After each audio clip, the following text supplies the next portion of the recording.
Hello everyone and welcome back to my channel. If you haven't noticed, I've been gone for a while. That's just like, you know, life things happening. This year's been crazy with everything that's going on, whether it's the plague, school having to be from home, which has been rough, but we're living, and just like everything else. For example, me and my sickness, or like my, I don't know, is it a sickness? Condition? I'm just gonna call it a condition, my medical condition, and what happened with me getting another spinal tap, which is what this video is about today. Also, I forgot to mention hi, hello, welcome back if you've been to my channel before, or hi if you're new. Now that it's fall, I get seasonal depression in the summer basically, and now that we're getting into colder months, I will most likely be posting more regularly. And also, I'm healthy again, so you're gonna learn about what's going on. Alright, let's go. Okay, so for anyone who is coming to this channel new or who hasn't seen my last video that I posted, which was basically about having a pseudotumor, this is going to be an update on that. I had previously had a spinal tap, and this time I had another one. Although, hold on. I'm gonna get like my notebooks and stuff, or like get my phone so I can tell you the dates correctly. Oh, right. And we're back.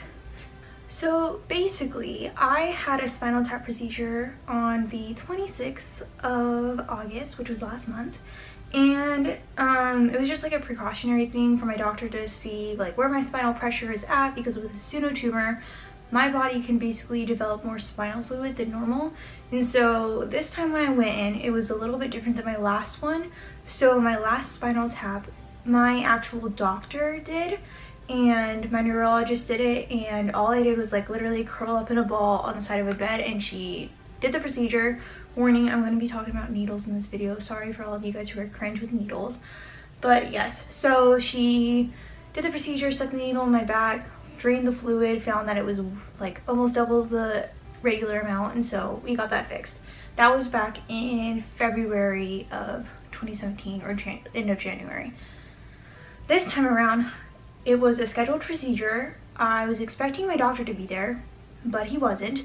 And I went into, we'll call it the black box. There's a city near me and has like this famous black box where they do medical procedures basically. And I went there. The doctor was super sweet who did it, like totally fine. The one thing that was different is I had a different procedure. So like it was the same procedure but in a different position. So I laid down on a table and I laid as flat as I could, and then they had an x-ray where they were able to see what they were doing more, so that they weren't just like poking me a lot, which is what my previous doctor had did. And the procedure was done, and I was like, okay, that's cool. That went way smoother than the last one. It was also a lot quicker, so I was very happy with that.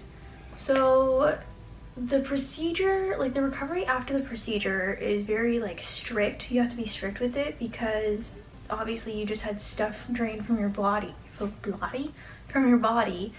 and I didn't look at the paper they gave me, which that's my fault. I just like kind of trusted that like I would, but I didn't. And they had me lay down for like an hour after the procedure was done, but it definitely wasn't as long as I had laid down with my first doctor. And then basically I was way too active after. You're supposed to like try and stay in bed, not bend over, which I did multiple times that day.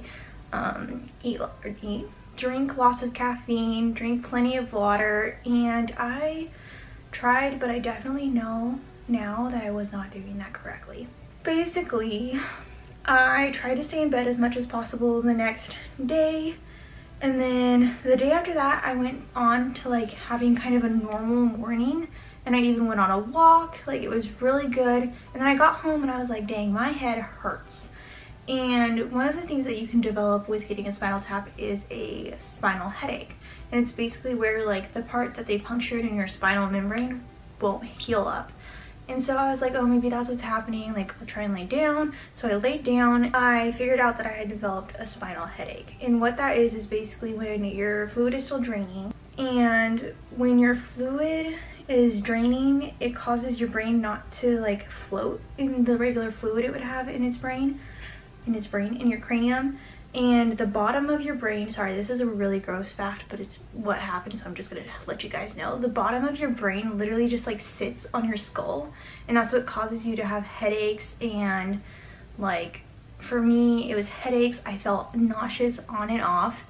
And once you lay down, basically it's enough spinal fluid if your cranium's like the right way, or like, I don't know, it's laying down so it has more fluid to sit in, and so no pressure is being put on your brain. So that happened, and then the next day I woke up and I could not even go on my Zoom call meetings. Like, I couldn't sit up to take notes, nothing. And I called my doctor after my first class, and he instructed me to lay down for 24 hours, not get up at all. And so that's what I did. Basically, I still had the spinal headache and it wasn't going away. And so I called him on Saturday evening because I had went out to dinner because I thought that I was fine, but not even halfway through our meal, I could not even sit at the table. I had to go sit in my car. Woke up the next day, which was Sunday, still had to stay sitting or laying down, basically just laying, because even if you're sitting up, it still affects you. And then on Monday morning, I called my doctor and I was like, hey, this is happening, like, what do I do? So he was like, we recommend calling us in the morning if this is still happening, and if it is, you gotta go to the emergency room. And I was like, okay. So Monday passed, Tuesday, didn't feel better, but I was just like, I don't know, maybe I didn't want, like, I want to deny that it wasn't gonna get better. So Wednesday, I made an appointment with the ER, my local emergency room, which is where they recommended I go and get this procedure done. And I went in. It was like 4 hours of my life. They got me all prepped and ready, and the anesthesiologist came in because once again, my doctor would not be doing this procedure. I went to my local hospital, my local emergency room, and the anesthesiologist walked in and he said, well, you know, back in the 60s and 70s, women, when they got lumbar punctures done, would develop spinal headaches, and we didn't know about the blood patch procedure then. So I'm going to recommend that you don't get this because you already got a spinal headache, and it's more likely that you'll get another one if we do this procedure, because it's basically the same procedure as getting an epidural done, but instead of injecting you with like the numbing stuff when you have babies, they inject your blood. So he said, yeah, like, I don't want you to do this because that patch will never go away. If you want to get an epidural when you do end up having kids in the future, then it's basically not going to be a good time. And I was like, okay. So I was like, yeah, I'll wait. And he was like, if you don't feel better in a week, you're going to have to come back and see me and have this done. So finally, I went home, bed rest for 2 more days, and then it came to the weekend and I was feeling better. And then that Sunday, I had been like feeling good, only having headaches in the evening. I was like, yeah, I feel well enough, I'm gonna go to brunch. And mine and my fiance's friend has just graduated and gotten his degree from a junior college because he's a firefighter, but he needed like a fire safety degree, I think it is. And so we were gonna surprise him, go to brunch, celebrate with him, spend the day with him. And at brunch, the same thing happened that had happened that previous Saturday evening. I drove over to their house from the place that we had brunch, and I was like, okay, I definitely need to throw up. Like, I can feel it. If I don't throw up, I'm gonna be miserable. Went into their bathroom. They had all their family there, and I puked. And then I came out and I felt so much better. But then, like 5 to 10 minutes later, I was feeling horrible again. And so I had to leave, and I was like, oh my gosh, this is horrible. And they live about an hour and a half to 2 hours away from us. So I had the whole car ride home, and I started bawling. Of course, this wasn't the first time I had cried because of this, but I started crying because I just didn't understand what was happening, like why this was happening to me. And I just remember like praying, and I tried to take a nap, but it wasn't happening. And I made the decision that night that because I was gonna put myself on bed rest for 2 days, and if it didn't get better, I was gonna go to the emergency room because I had it.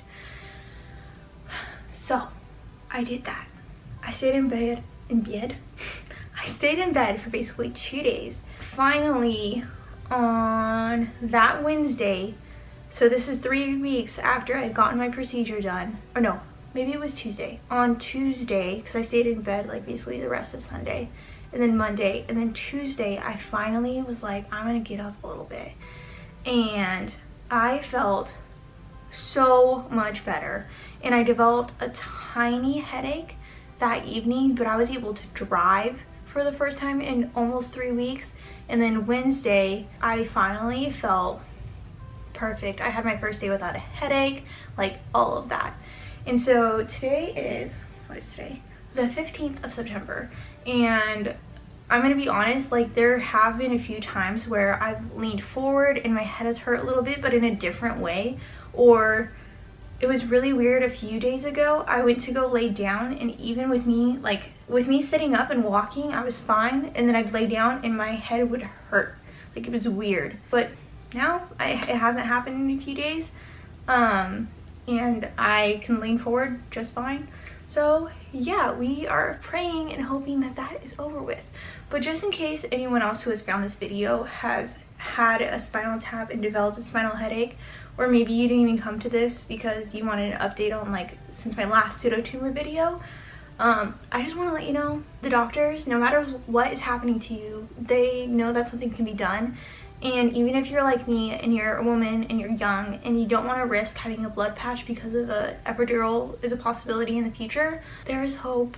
It'll take a while if you're still dealing with a spinal headache, but like your body will figure it out. I don't know how, but it will. Like my anesthesiologist said that there were like badass women in the 60s and 70s who went through this without even knowing when it was going to get better like I did.